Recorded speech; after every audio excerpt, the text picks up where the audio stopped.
अस्सलाम वालेकुम students, welcome back to my channel. कैसे हैं आप सब। तो आज का जो हमारा टॉपिक है जी वो बोन का है। ठीक है, बोन जो है एक नया चैप्टर है, ये स्टार्ट करने लगे हैं। यानी बोन किसे कहते हैं, हड्डी को। तो कह रहा है जी bone is a strong and durable type of the connective tissue. तो बोन भी जो है स्टूडेंट ये याद रखिएगा, ये भी एक टिश्यू है। ठीक है, कौन सा टिश्यू है, कनेक्टिव। ठीक है, कनेक्टिव टाइप ऑफ टिश्यूज़। उसके बाद कहता है कि ये स्ट्रॉन्ग होती है और ड्यूरेबल होती है। ड्यूरेबल का मतलब क्या है कि ये सख्ती को बर्दाश्त कर लेती है, यानी इसके ऊपर अगर किसी किस्म का दबाव आए, प्रेशर आए, तो ये उसको बर्दाश्त कर जाती है। Like other type of connective tissues, कहते हैं कि जो दूसरे कनेक्टिव टिश्यूज़ हैं उनकी तरह द बोन, जिसको हम ओसियस टिश्यू भी कहते हैं, ठीक है, या ओसियस सेल भी कहते हैं, also consist of the cells, इसके अंदर भी सेल प्रेजेंट होते हैं, और इंट्रासेलुलर सब्सटेंसेस और मैट्रिक्स। तो यानी इसमें सेल भी प्रेजेंट है और मैट्रिक्स भी प्रेजेंट है। The matrix of the bone has the special property of being rigid. तो कहता है कि ये जो मैट्रिक्स होता है, ठीक है, इसकी वजह से जो हमारी बोन का स्ट्रक्चर है वो क्या होता है, हार्ड हो जाता है। ठीक है, बीइंग रिजिड यानी ये सख्त हो जाती है। रिजिड का मतलब क्या है, सख्त होना। ठीक है, इसके जो मैट्रिक्स है, इसके सेल के अंदर जो सब्सटेंसेस प्रेजेंट है उनकी बिना पे ये जो है थोड़ी सी सख्त होती है, because it is impregnated with the mineral salt. अब ये जो इसके अंदर सख्ती होती है उसकी रीज़न क्या है कि ये इम्प्रिजनेटेड होती है, यानी इसके अंदर डिपॉजिट होते हैं mineral salt.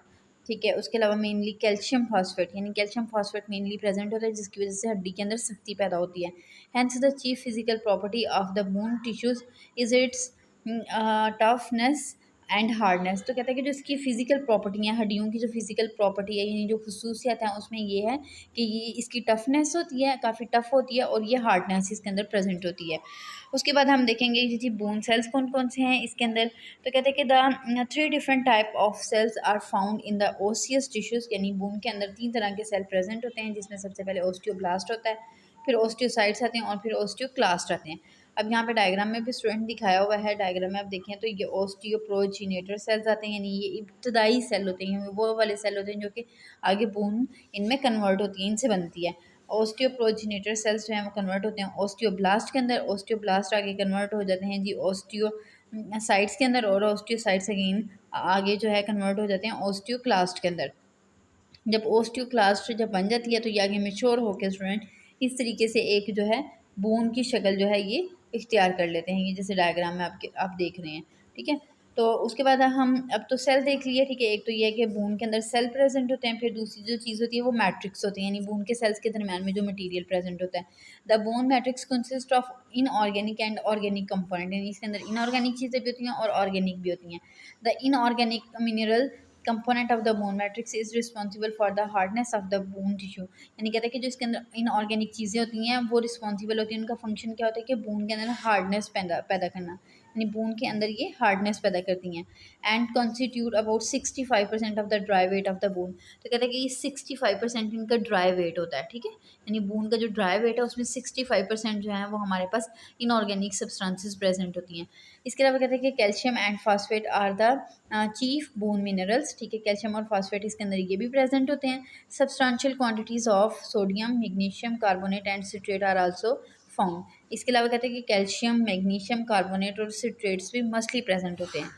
Calcium and phosphorus occur as minute, और कैल्शियम और जो हमारे पास फास्फोरस हैं ये थोड़ी सी मिकदार में प्रेजेंट होंगे। उसके बाद कहता है जी टाइप्स ऑफ बोन टिश्यूज़ की जो टाइप्स हैं, और मैक्रोस्कोपिक एग्जामिनेशन, यानी माइक्रोस्कोप के बगैर जब आप एग्जामिनेशन करते हैं तो 2 type of bone tissues can be seen. तो 2 तरह के टिश्यूज़ जो हैं वो हम लोगों को मिल जाते हैं in a cross section of the bone. जब बोन का क्रॉस सेक्शन लेते हैं, क्रॉस सेक्शन का मतलब क्या स्टूडेंट, कट लगा के, तो जब आप उसको स्टडी करते हैं अपनी आइज़ की हेल्प से, ठीक है, आपने माइक्रोस्कोप को यूज़ नहीं करना, तो क्रॉस सेक्शन जब लेते हैं तो तब हमें जो चीज़ मिलती है उसमें 2 तरह के बोन के टिश्यूज़ मिलते हैं। एक तो हमारे पास कम्पैक्ट बोन होती है और दूसरी हमारे पास स्पॉन्जी बोन होती है।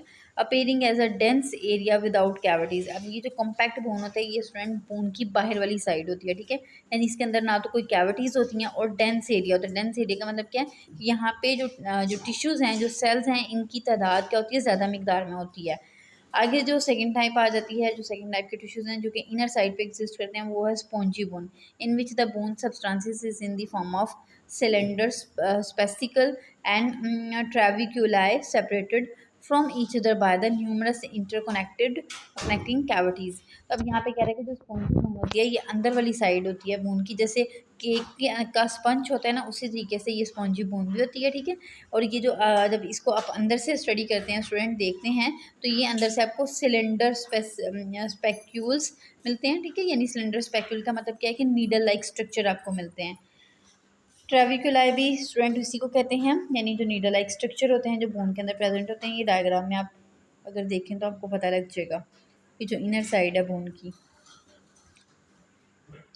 नेक्स्ट कह रहा है are separated from each other, एक दूसरे से सेपरेट होते हैं by the interconnected connecting cavities, और छोटी छोटी कैविटीज़ बनी होती हैं। और ये कैविटीज़ बेसिकली ये जो है ये स्पेक्यूलाई की हेल्प से बनी होती हैं। आगे उसके बाद कहता है जी लॉन्ग बोन्स। तो स्टूडेंट कुछ बोन्स हमारी बॉडी के अंदर शॉर्ट होती हैं, कुछ लॉन्ग होती हैं। जो लॉन्ग बोन है उनके बारे में कह रहा है कि the end epiphysis are composed of spongy bone covered by a thin shell of compact bone. अब यहाँ पे बता रहा है जो लॉन्ग बोन्स होती हैं, यानी जो हमारी बॉडी के अंदर जो बड़ी लंबी हड्डियाँ होती हैं, तो उनके जो एंड्स होते हैं, बोन्स के एंड को स्टूडेंट हम एपिफाइसिस कहते हैं, ठीक है। तो कहता है कि वहाँ पे जो है वो स्पॉन्जी बोन प्रेजेंट होती है, ठीक है। और उसके इर्द गिर्द कवरिंग होती है, एक थिन सी कवरिंग होती है किसकी, कंपैक्ट बोन की। यानी जो बोन्स के एंड हैं वहाँ पे स्पॉन्जी एरिया जो है वो ज़्यादा होगा और उसको कंपैक्ट बोन की एक पतली सी लेयर होगी। उसके बाद कहता है कि conversely the shaft diaphysis consist of the almost entire of the compact bone, only a thinner layer of spongy bone lining the inner surface of the shaft। यानी अब जो कह रहा है कि ये जो शाफ्ट होती है, शाफ्ट स्टूडेंट बोलते हैं बोन का दरमियान वाला पोर्शन, यानी ऊपर वाला और नीचे वाला एंड जो है वो एपिफाइसिस है, और जो दरमियान का पोर्शन है जिससे हम शाफ्ट कहते हैं या फिर डायाफाइसिस कहते हैं, तो वहाँ पे जो है हमारे पास कंपैक्ट बोन जो है वो ज़्यादा अमाउंट में होगी, यानी कंपैक्ट टिश्यूज़ ज़्यादा होंगे और पतली सी लेयर होगी स्पॉन्जी बोन की, ठीक है।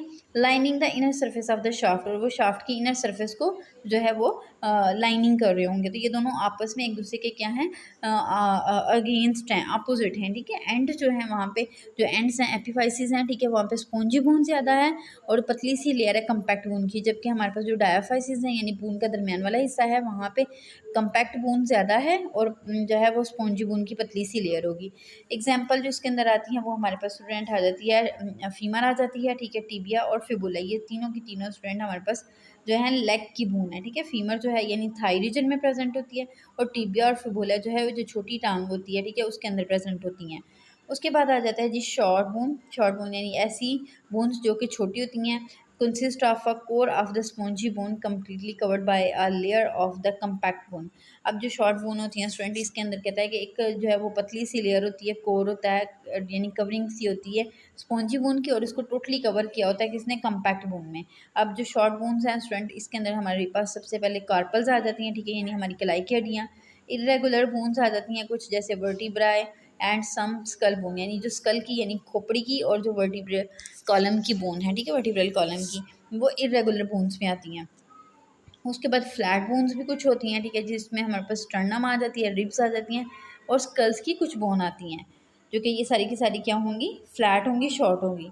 उसके बाद सीसमाइड बोन्स आती हैं जो कि पटीला है या नी कैप है, यानी जो हमारे घुटने का स्ट्रेंथ, जो बाहर वाली कवरिंग होती है जो कि घुटने को प्रोटेक्ट करिए। अगर आप हाथ लगा के अपने घुटने पे देखेंगे तो जो आपको फील महसूस होगी बोन, वो जो है वो आपका पटीला है, या उसको नी कैप भी कहते हैं। और ये सिसमाइड होती है। सिसमाइड होती है, आप कह लें कि जैसे शीशम की शक्ल की होती है, यानी जो तिल होते हैं, ठीक है, ये उनकी शक्ल की होती है। और फ्लैट बूंद जो है आप कह लें कि इस तरह की बूंद होती हैं जो चिपटी होती हैं, ठीक है। और इरेगुलर यानी कि जिनके मार्जिन्स जो हैं वो आप कह लें कि डिफाइन नहीं होंगी, इरेगुलरली होंगी, कहीं से किसी तरह की होंगी और कहीं से किसी तरह की होंगी। उसके बाद आ जाता है जी हमारे पास microscopic structure of the bone tissue. अब हम जब इसका माइक्रोस्कोपिकली स्टडी करते हैं, अभी तो हमने मैक्रोस्कोपिक देखा, तब माइक्रोस्कोपिक देखेंगे, यानी माइक्रोस्कोप के नीचे the most characteristic feature of the bone tissue is its lamellar structure. कहते हैं कि जो इसका स्ट्रक्चर होता है, ठीक है, वो सबसे ज़्यादा मैटर कर रहा होता है, लेमिलर होता है। अब लेमिलर क्या है कि यानी कि जो इसकी बाहर वाली लेयर होती है वो आप देखेंगे कि बाकायदा डेंस टिश्यूज़ की होगी, और उसके अंदर पतली सी लेयर जो है वो स्पॉन्जी बोन की प्रेजेंट होगी। कहते हैं कि the bone matrix is arranged as a layer. कहते हैं कि अब मैट्रिक्स जो है यहाँ पे लेयर की शक्ल में पड़ा होता है, यानी सेल के अंदर की जो सब्सटेंसेस हैं वो एक लेयर की शक्ल में होंगी। आर लेमिलाई उसको कहेंगे, ठीक है, जो अंदर वाला जो मैट्रिक्स होगा उसको, ranging from 3 to 7 micrometer in thickness, यानी इसकी जो थिकनेस है वो क्या होगी 3 to 7 माइक्रोमीटर, बिल्कुल पतली सी। उसके बाद कहते हैं the collagenous fibres of the lamellae run parallel to each other. Collagen fibre भी जो हैं मैट्रिक्स के अंदर प्रेजेंट होंगे to each other and pursuing a helical और the spherical code spiral course.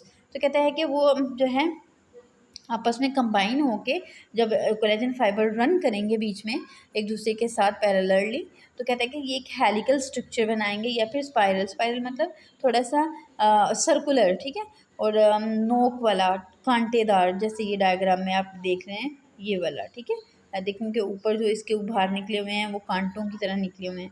तो इस तरह का एक स्पाइरल कोर्स जो है या हेलिकल सा स्ट्रक्चर बनाएंगी।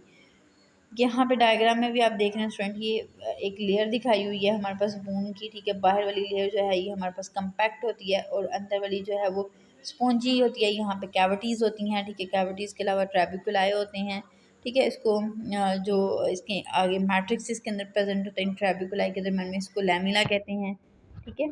और फिर बोन के 3 तरह के सेल्स होते हैं ट्रैबिकुलाई के अंदर, जिसमें हमारे पास ब्लास्ट आ जाता है, ऑस्टियोक्लास्ट आ जाता है, ऑस्टियोसाइट्स आ जाते हैं, ठीक है। तो ये जो हैं ये 3 सेल्स इन ट्रैबिकुलाई के अंदर प्रेजेंट होते हैं।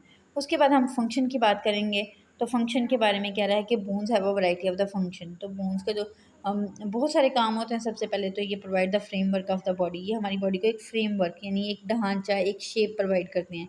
Give attachment to the muscles and the tendons ligaments, तो ये हमारे मसल्स को, हमारे टेंडन्स को जो है ये अटैचमेंट प्रोवाइड करती हैं।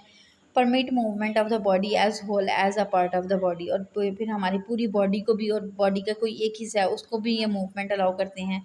Contain red bone marrow in which the blood cells develop haematopoiesis. अब कहते हैं कि इसके अंदर रेड बोन मैरो होता है, जिसकी वजह से जो बाकी जो ब्लड सेल्स हैं उनकी प्रोडक्शन हो रही होती है, यानी रेड ब्लड सेल्स की, वाइट ब्लड सेल्स की और प्लेटलेट्स की, ठीक है। अब वो प्रोसेस जिसके अंदर ब्लड की फॉर्मेशन होती है उसको हम हेमाटोपोइसिस कहते हैं, यानी कि खून की जो फॉर्मेशन होती है स्टूडेंट वो भी कहाँ पे हो रही होती है, हमारे बोन्स के अंदर हो रही होती है। Provider reservoir of minerals specially calcium phosphate, और ये एक रिजर्वायर के तौर पे काम करती हैं। रिजर्वायर का मतलब क्या होता है कि ज़ख़ीरे के तौर पे, मिनरल्स का एक ज़ख़ीरा होता है इनके अंदर, जब ज़रूरत पड़ती है तो वो बोन से निकाल लिया जाता है और उसको हम कैल्शियम फॉस्फेट कहते हैं। तो ये था स्टूडेंट आज का हमारा चैप्टर बोन्स के ऊपर। उम्मीद करती हूँ कि आपको समझ लगी होगी। अपनी दुआओं में याद रखिएगा। अल्लाह हाफ़िज़।